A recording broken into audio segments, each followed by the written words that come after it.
Licensing requires programs who care for infants to have a monitor in the room where the infant is sleeping and to do regular visual checks. If you or another staff member are always present in the room where an infant is sleeping, you do not require a monitor. If you do require a monitor, these are things you need to consider. 1, where to place the monitor.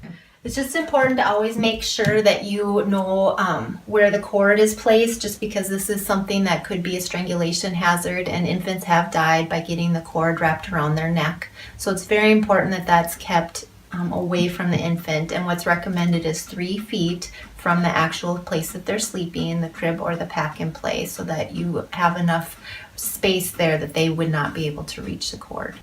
2, the noise level in the room where the infant is sleeping.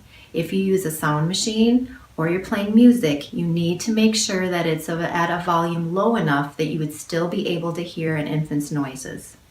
Now I'm going to talk about types of monitors. 1 is an audio monitor. This is the type that helps you hear what the infant is doing. You will be able to hear crying, coughing, talking. However, SIDS is silent, so you will not be able to hear any noises that lets you know when an infant is in danger. Therefore, it's very important for you to conduct regular visual checks. The other type of monitor is a video monitor. This will show you the position of the infant's body, the position of the blanket if you're using one. However, it will not show you the color of the infant's skin, and it cannot show you if an infant is breathing. Therefore, you could be looking at a dead infant on your monitor. That is why it's very important for you to still conduct regular visual checks.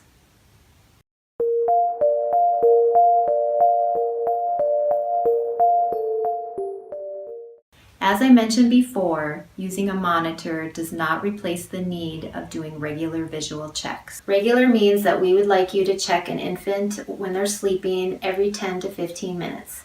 And doing that check, this is what that means.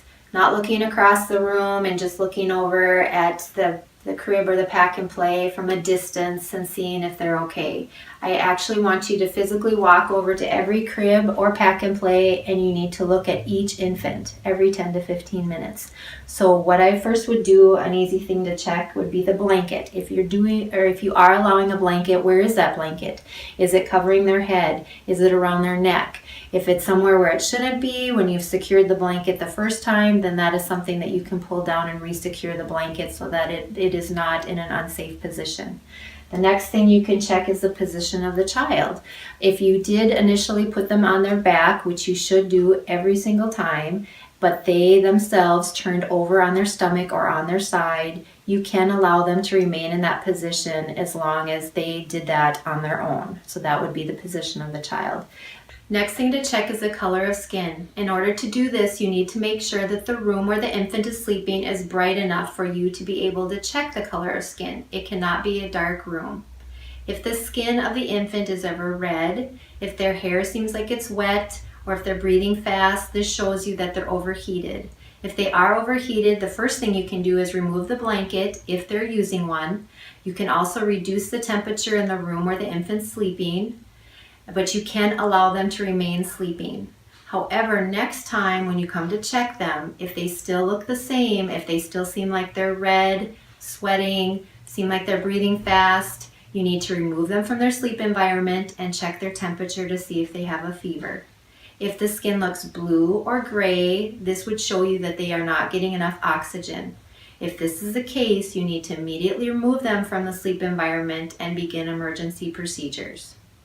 The next thing that I would tell you to check is that if they're breathing.